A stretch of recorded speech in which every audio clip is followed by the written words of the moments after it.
as I was saying, Joy Taylor, every dog has its day. And since I'm a big dog, I've got 2 days. Okay. So now. You just called yourself a dog? Yeah, I'm a dog. Yeah, I'm a big dog, a big one. Kevin Durant is 6'11", who can pull up from 40. Okay. This brother is on that level. I'm talking about offensively. Do you think you're better than Darrelle Revis is right now? I'm better than you. All right, we're back, ladies and gentlemen. Welcome to another episode of the Low Down Podcast. I'm your host, Mark Brown. As always, I have another special guest on the show. This is no ordinary special guest. His name is Ben Golliver, and he's an NBA, or actually a national NBA writer for the Washington Post. So I just wanted to say, Ben, welcome to the show. It's great to be on the Lowdown, Mark. Thanks for having me. We don't have actual games to talk about, but it has been kind of a busy week on the news front, right? Oh, it really has, especially with what's going on. I mean, today actually there was some breaking news. I say it actually made way on ESPN. I actually saw the tweet that LeBron put out like a few hours back because we're actually recording this on April 30th, on just a typical Thursday evening. And LeBron was tweeting out about some executives basically saying they were going to cancel the NBA season as a whole for the rest of the year. And he thought otherwise. So, and this is what he said. This is what he tweeted, and I quote, "Saw some reports about execs and agents waiting to cancel season. That's absolutely not true. Nobody I know is saying anything like that. As soon as it's safe, we would like to finish our season. I'm ready, and our team is ready. Nobody should be canceling anything." That's what he tweeted out 6 hours ago. So what are your thoughts on that? Well, first of all, we know LeBron wants to play basketball. It doesn't matter if they play this playoffs in a bubble. It doesn't matter if it's Disney World, Las Vegas, or on the moon. The Lakers are going to be there, because he wants that fourth ring. He understands that his clock is ticking on his career, and I think his commitment to getting back on the court is sky high. But you do have a situation here where there's different interests, right? If you're a contending team like the Lakers or the Bucks or the Clippers, of course you want to get back and play basketball as quickly as possible because, you have a real shot at the title. If you're a lottery team right now, and I think Steve Kerr alluded to this on Tuesday, he said, look, we're feeling like our season's already over. It's kind of like, what's the point of even bringing anything back to play a couple games down the stretch of the season when you've already been eliminated from the playoffs? So one of the central challenges facing Adam Silver, he has to get everybody on the same page here. Not only does he have to determine when would it be safe to play and how would it be safe to play, but he also has to make sure that everybody's kind of heart is in the right place and everybody's kind of on the same page. And so when LeBron says, everybody I'm talking to still wants to play, well, of course, because, you're representing the Lakers and you're in that contender conversation. There's absolutely other team executives who are out there thinking, like, what's the point? Let's just go ahead and cancel the rest of the regular season at the very least and try to move forward with whatever comes next. So there's a lot of back and forth. But my overall take on this is pretty simple. I'm a very impatient person. I mean, just by nature, I'm basically as impatient as it gets. But I'll tell you, I'm getting impatient with how impatient everyone else is out there wanting a solution. This thing is not going to resolve itself overnight. We've only been in this quarantine period for about 5 or 6 weeks from the NBA's perspective. And every other country out there that's been dealing with the coronavirus has been shut down for 3-4 months at the very least before they can try to have sports again, right? And when you look at the data, the death toll is still rising. The new case count's not really slowing down in any meaningful way. More than 60,000 dead. I mean, it's a very scary situation still. So I know everybody wants to get back and play basketball. And, it's very exciting and enticing to talk about how could they play the playoffs and everything else. But I think the message right now needs to be just pump the brakes, chill out. The NBA has already said it could, delay the start of next season if they need to.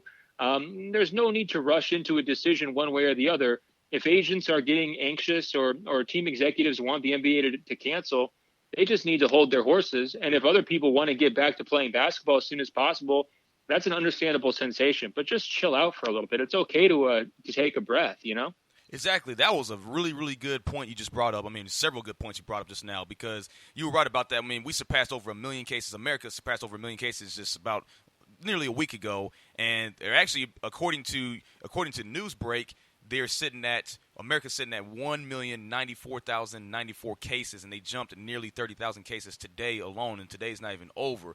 So, I mean, and plus they're increasing testing methods around the entire country, and a few states here and there weren't testing as much, and now they're starting to increase the amount of testing they're doing, and Texas is actually one of those states that they're increasing. So you're right about that. I mean, there's plenty of states that are hit really, really hard besides New York with the coronavirus. So, I mean, if they were to try to rush into things and start to reopen a few practice facilities whenever that's supposed to happen, but say they're supposed to reopen the season as a whole, that wouldn't, like you said, it wouldn't be fair. Like Steve Kerr brought up a good point. I mean, it wouldn't be fair for the teams that are hit hardest. Like, for example, like the Chicago Bulls, I wouldn't see them, opening anything anytime soon because Chicago's been hit pretty hard. Houston, Dallas, L.A., New York City, Philadelphia, pretty much every major city you can think of is struggling right now with the virus. So I don't think it's in my opinion, just like yours, I don't really think it's a good idea to try to rush into things. I mean, like you said, we are only 5 to 6 weeks into this, and it just seems like, I mean, I agree with you. I feel like America as a whole is very impatient. I mean, they want to get to things right away. They don't want to wait, especially with the new era of technology and everything. You can find out information within the palm of your hand compared to 20 years ago when you had to wait on AOL or whatever it was. So you are 100% correct on that. And it just doesn't make any sense. Like you said, this is completely unprecedented, seeing how not just the NBA, but just about every sport being either postponed or canceled completely. I mean, we got news today, according to ESPN, that the Little League World Series got canceled, and that was supposed to be taking place in August this year. So if they're jumping that far ahead of time, you're right. There's really no need for the NBA to rush into things. Yeah, I mean, the thing that I would say, too, is like, I understand that there's people out there who are saying, I don't want to be patient. I want to get back to work. Well, hey, look, I get that, man. Everybody wants to get back to work. We all want the economy back on track and everything else. But I think we can all look around and say sports, especially professional sports, that's kind of non-essential, right? Like, we all love it. It's a great distraction. It's my whole life. I've dedicated the last 13, 14 years of my life to covering the NBA year-round, nonstop. But if we're saying what's in the public good, what's the healthiest way for us to approach this as a nation, we have to realize that might mean that sports needs to take a backseat here for a few months. And you have experts already kind of warning about there could be a second wave. Or even you could accelerate the amount of this current wave if you do reopen things too quickly. And I'm not sure that's a risk we should be willing to take. Now, the NBA has found itself in a really tricky position here. You mentioned the practice facilities there briefly. Certain states, whether it's Georgia, Oklahoma, a few other places, have tried to start to reopen things and said, hey, it's okay to go to public gyms. And that has put the NBA in a situation where they have to decide, do we allow our players to go to private practice facilities, the team's facilities in those states where it's now okay to go to gyms? It's a really tricky question. You think it would be an easy thing. All you have to do is open up the door and the guy walks in, he gets a few shots up and he goes home. But it's not really that simple for a couple of reasons. First of all, you've got some markets that aren't even going to be opened at all. Like I'm here in Los Angeles. Los Angeles is going to be closed for a long time, most likely. I mean, they're already talking about closing all the beaches now in California, and they haven't even done that yet. So, it could be a situation where the Lakers couldn't go to their practice facility, but say a team in Atlanta, like the Hawks, would be able to go to their facility. Well, that's not fair for competitive balance. And so you're going to have some teams kind of complain about that. I think the other issue, though, is what happens if something goes wrong in that facility? What happens if a player somehow contracts the coronavirus? What happens in an absolute worst case scenario if a player gets the coronavirus at the facility and somehow dies? What do you do then? I mean, there's massive legal risk. You're risking your reputation towards fans. You're breaking the trust with your fans potentially in that situation. And so there's executives around the league right now who are saying, whoa, let's slow this whole thing down. I understand one state might say, let's open up public gyms, and then therefore we might need to feel like we're in a competition with them. But there's definitely people are saying, like, well, is this really worth it? Are we really going to put our health and safety first? And if so, shouldn't we stay shut down? And this has put the NBA in a position where, their current plan is to open up select facilities, no earlier than May 8th. The idea is that they're going to limit just 4 players to the gym at any given time. They're not going to be allowed to do group workouts. There aren't going to be any coaches present. It's basically just an opportunity to go work out by yourself in the team facility. And again, not every team is going to be able to have access to it. So just all of those ethical questions and the health questions that I've described here, just to get players into the practice, it shows you how complicated and how thorny it will be for the NBA if they do want to put on a postseason tournament, right? Because you'd have hundreds of people who would probably need to be able to get tested. You'd have to test them regularly to make sure that nobody broke the quarantine. If you did go to, say, have a playoffs in Las Vegas or Disney World, and then you'd have to test them constantly. You'd have to test the coaches. You'd have to make sure that they have separate living quarters so they're not being exposed to the outside public. I mean, there's a lot of things you'd have to take into account to kind of pull something like that off. So I just think this practice facility thing, it's a great example of how complicated these issues are and how many moving parts there will be if the NBA does want to bring the sport back here at any time this summer.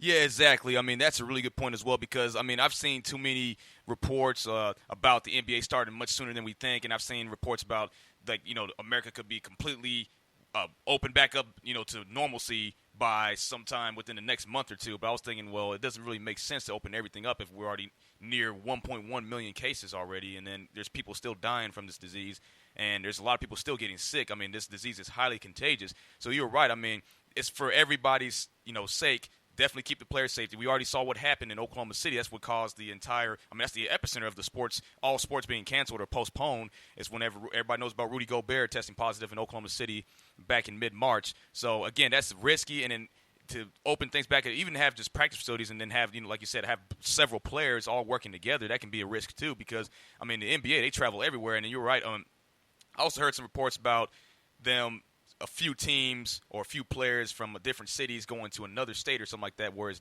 the virus is not as present as it is in other states, about them potentially practicing there. But again, I feel like that would break the code because, again, that's not really social distancing if you have multiple people practicing together at once.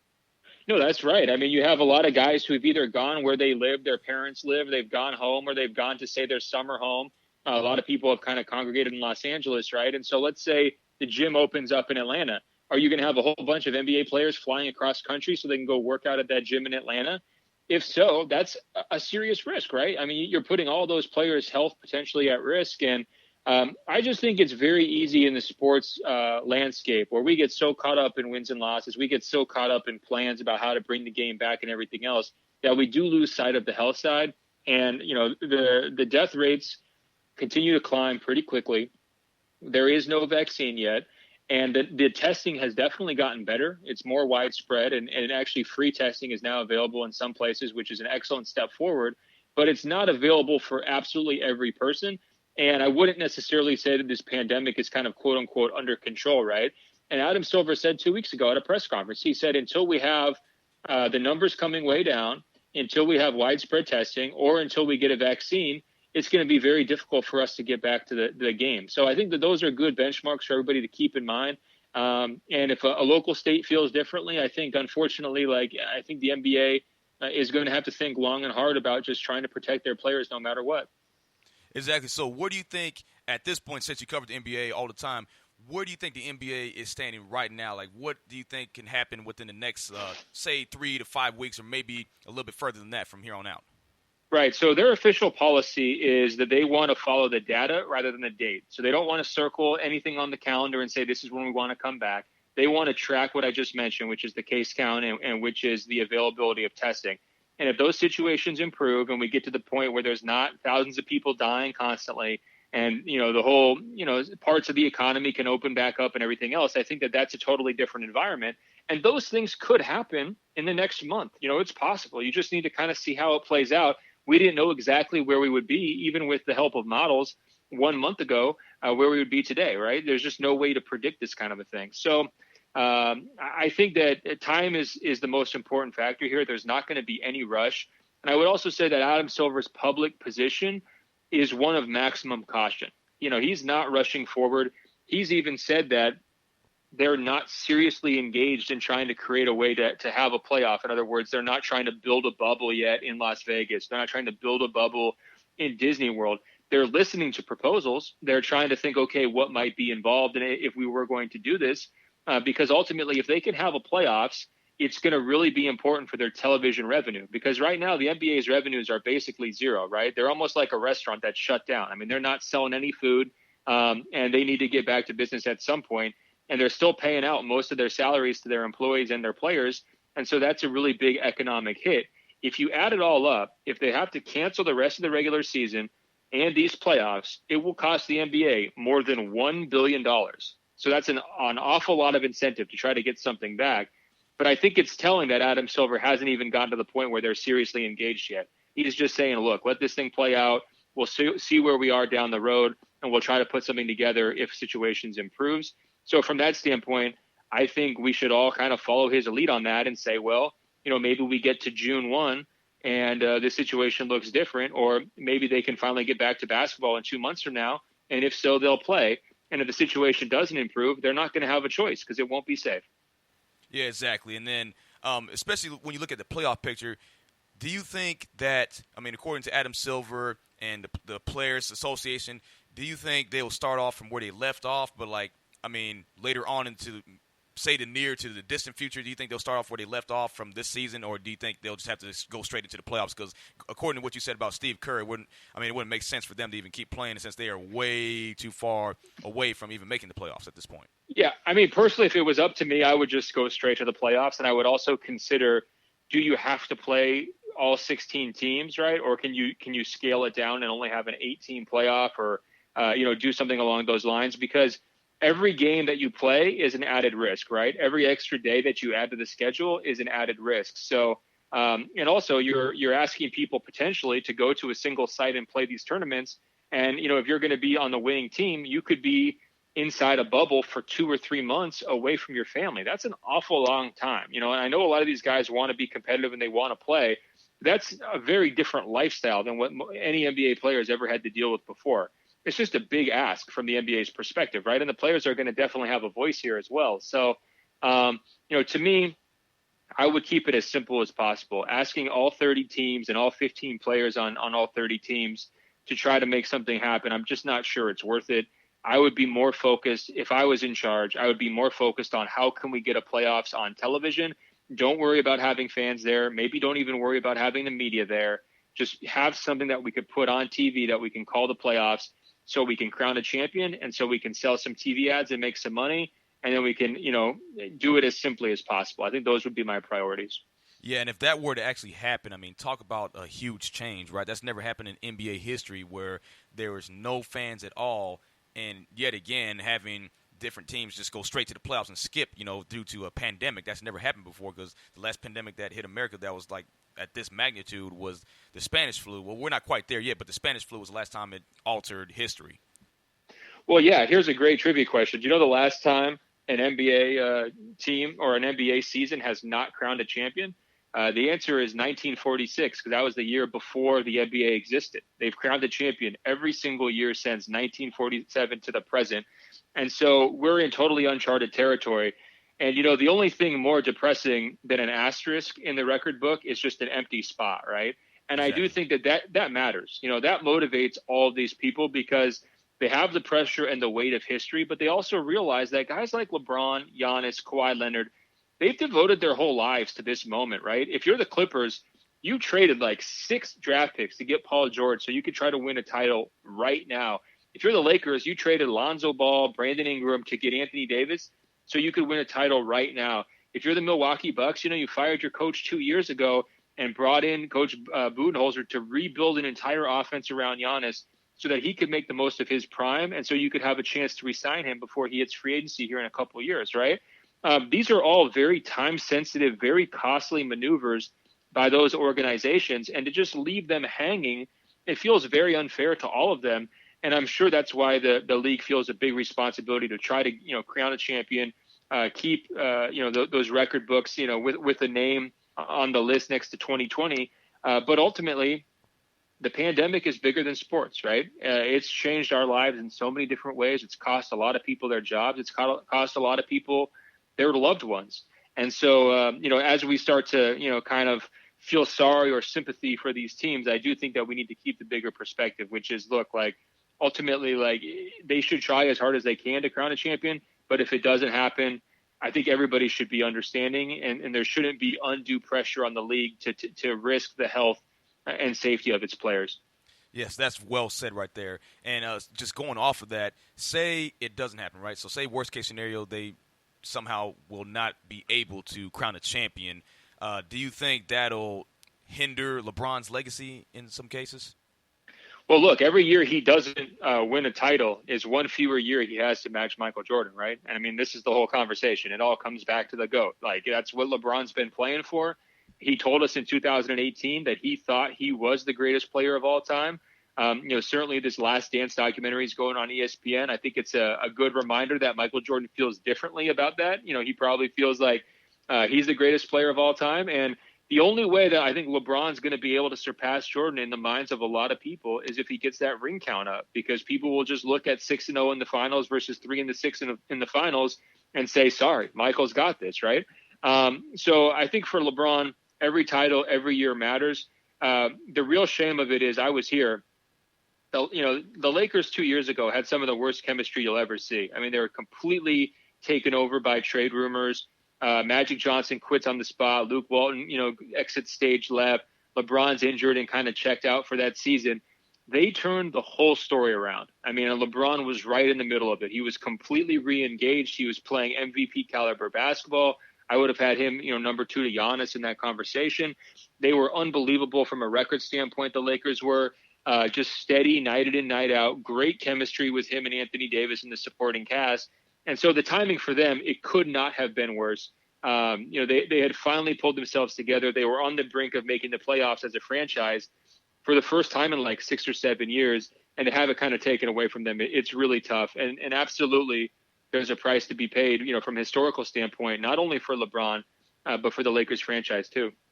Yeah, exactly. Because I remember talking about to a few of my coworkers that are, sports reporters right now about whether LeBron got robbed or not. This is like last month, shortly after the cancellation of the NBA or the maybe suspension for now. And they're saying that he basically got robbed because they were on a mission right now. They already clinched a spot. I mean, they were one of the first teams to actually clinch a spot in the playoffs, and they didn't have to worry about really, going on a losing streak or anything like that, or a winning streak in order for them to dictate whether they made the playoffs or not. Once you clinch that berth, you're in. And it just seemed like it was going to work out, but at the same time, I felt like the Clippers would have gave them a run for their money if we're not mistaken.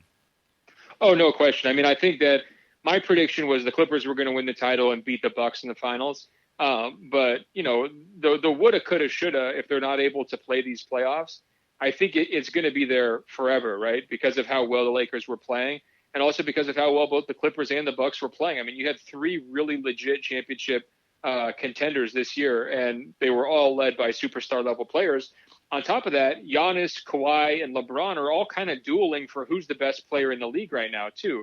I mean, you've got LeBron, who's the most famous, the most popular, gets the most All-Star votes. You've got Kawhi, who's the reigning Finals MVP, and you've got Giannis, who's the reigning MVP, right? So all these guys are kind of, trying to claim the throne. And I think that these playoffs would have settled that question, most likely. Depending on whose team won, I think that they would have had a big leg up in that conversation. So that's one more thing that we're sort of waiting on. The other thing that I do wonder about, and I'm curious your take on this, if they are able to get a playoffs back on, but if they play it with no fans, if it's in just some random gym in Las Vegas, does whoever win, is there an asterisk in people's minds? Do they say, oh, this one doesn't really count? Do they treat it differently because it wasn't the typical playoffs where you're flying back and forth across the country and you've got home court advantage and everything else? Do you feel like that championship would count the same as any other? That's a really good question to ask. I mean, just looking at that perspective, I mean, nobody alive today has seen anything like that before. You just mentioned something about 1946. I mean, there's no way. Even people that are 80 or 90 years old chances are they're not going to remember that, right? So if you were to actually put that in perspective, me personally, I feel like if it's like legitimate, if they're actually playing, if they're playing all out, but it'll be, I mean, at the same time, it's like they're scrimmaging each other with no fans. But at the same time, even when players are practicing and scrimmaging, there's still media personnel there watching, right? So if there's nobody there at all, and there's just somebody filming with the drone or something far away from where they're at, I feel like if it's official and legit, then chances are it would be crowned. But I feel like most of America, most NBA fans out there worldwide will disagree with that. They feel like it won't be fair because they're just so used to being, large crowds, like you said, home court advantage. And it just seems like the players, I mean, a lot of these players will agree that they play for the fans. They play, to keep them entertained. They play, I mean, it's like it definitely pushes their mentality and definitely pushes their drive to keep playing because, the fans are out there watching and they're just having fun. I mean, they have their family, friends out there that are watching from far away or on TV. I mean, it just seems they're so used to that. They've been used to that since they were in high school pretty much. And to see that there's nobody there at all, it's just like you're at practice or just scrimmaging with nobody there. It's like really not even practicing because there's no media. So it's like you're just at a gym, an open gym, and just playing fives, like 5-on-5. That's what it'll feel like. And I don't know if that same type of energy or intensity will even match what they're doing, when everything's normal. No, I'm with you on that. I mean, it's definitely going to feel different. It's going to look different. There's no way around it. There's been a couple lockouts, and then during the lockout years, they always crown a champion. Like, they started the season late, but at least they were able to kind of crown a champion. And I do think that in the moment, people treated those years just a little bit differently. It was like, oh, this isn't really an 82-game season. But ultimately, when the team was crowned, like when the Miami Heat won after the 2012 lockout, everybody gave them their full props. And so I wonder if it's a situation where it might be weird when we come back, like let's say they are able to play a playoffs like this summer or this fall, and people would say, oh, this one doesn't really count. It feels weird. But maybe like 2 or 3 years would pass and everybody would say, oh, yeah, that one counts. Like everybody would kind of chill out and just kind of chalk it up to just, an extraordinary situation in human history that, nobody really could have foreseen, and they would have treated it like normal. It's hard to say. We've never been there before. You have no idea how people would react. I do think, though, the key here is the television aspect. If you can make it look good on TV, even if you don't have fans, if you can just somehow make it TV friendly, telegenic, that will go a long way. If you don't have the right production value, if you don't have the right sound, where when like maybe we could hear the players talking trash, maybe we could hear the sneaker squeaks, maybe we could hear the ball hitting off the rim. I mean, those kinds of little details I actually think would go a long way to adding legitimacy, because if it just looks like a summer league game on TV, I think a lot of fans are going to say, what is this? Why did we even bother doing this? And I think that's a real risk the NBA has to consider. Yeah, exactly. And then do you think, for example, because there were teams that nobody really expected to even make the playoffs. For example, the Oklahoma City Thunder, they're a prime example in the West. Nobody even expected them to even be at the point they were at. Like before the season canceled or got suspended, they were 40-24, and they were at the 5th seed. So nobody expected that to even happen or even come close. They thought they would be in the same shoes as the Timberwolves or the Warriors. So that right there, I mean, I was curious. I mean, me just being a Thunder fan too, I was really curious to see how they would do in the playoffs. I feel like they were doing better than the Rockets at one point. No doubt. I mean, there's so many storylines, right? So you've got the Rockets, who put together this crazy small ball lineup. We wanted to see how that would go in the playoffs. You want to see if the Thunder, who got knocked out in the first round last year, were somehow going to trade Paul George and Russell Westbrook and take a step forward in this year's playoffs, which no one in the entire world predicted that, right? And it was a real chance on the table. We wanted to see the Lakers versus the Clippers in the Western Conference Finals, the first Battle of LA in the NBA in the playoffs ever. They've never met before in the playoffs.